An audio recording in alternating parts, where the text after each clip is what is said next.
Let's do it again. Now, come on. Okay, guys.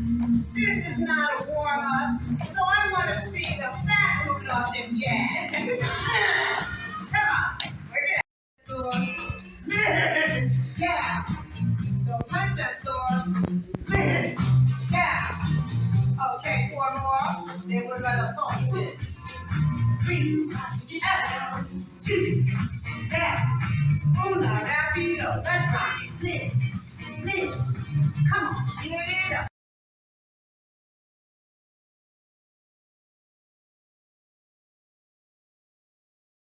My wife works on. Good. Take it down. Yeah. Last one. There we go. I don't care which foot you feel more comfortable on. But now we're in front of the other. Okay? Same thing we did doing the walk. However, we're going to end with this. Stand up tall. Y, W, T, and X. Let's take it a Y. Pull the elbows down for W. And out for T. Take it down. Yeah. Pick it up. W. T.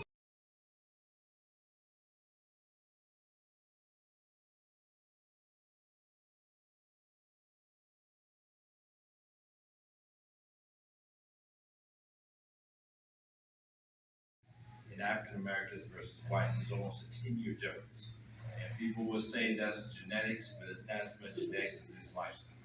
And that's where we get ourselves in trouble. It's the changing of our lifestyle, what we eat, how we behave, lack of exercise, medication adjustments that may be necessary. Get people to want to take their medicine has been always a challenge. And the first thing I get when I'm presenting a change to patients, they'll say, "Well, what are the side effects?" That's notorious in our community.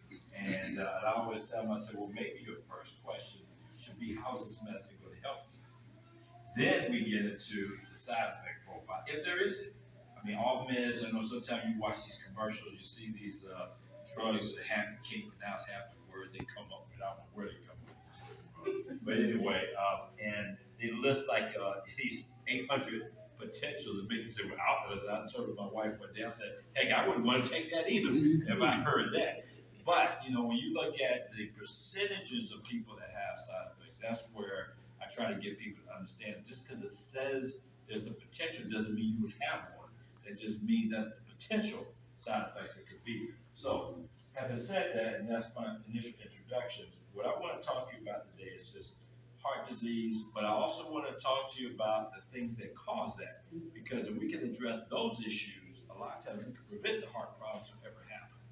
So, when I say if you hear the term heart disease, that's a global term. That's like if you say the word car. Heart disease. If you think about cars, you got different types of cars out there. You have Chevrolets, you have Toyotas. For those of you old enough to remember that, Pintos. You have Mercedes. You have what is a sticker Mercedes? So you have different types of cars. Well, heart disease is the same. That's just a global term. When you dig down and you say the term heart disease, what I tell people, and it's defined as such, anything that affects the heart or the great vessels. The great vessels are your main aorta that comes out, and its branches, the carotids that go to the brain, the GI system and the legs. So you hear the term stroke, which is a problem with blood flow to the brain. That's a form of heart disease. Why? Because the vessels originate from the heart. You hear the term peripheral vascular disease, where these blockages in your leg arteries. That's a form of heart disease because the aorta sits on the side, branches out. I like to try to categorize heart in categories because I think when I'm trying to convey to patients about their disease, I like to educate, meaning I want you to understand what you have and what causes it. That helps you really try to understand what I need to do to try to address it and potentially prevent any further complications. So and I use analogies a lot in my teachings. I'll tell people, okay, like your example, your heart's like a house, so let's look at that as an example. In your house, you have your floors, your ceilings, your walls, rooms, you have doors that open and close, you have electrical circuits, and you have plumbing. Look at your heart as the same way. The heart itself is like your house. So rooms in your house are called chambers, or in your heart is like called chambers. Doors are open and close in your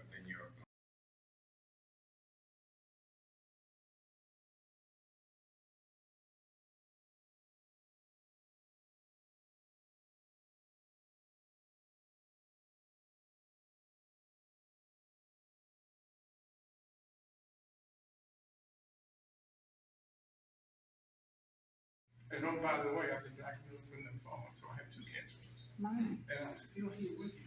Amen. Okay? I think my prehab lifestyle is helping in that regard.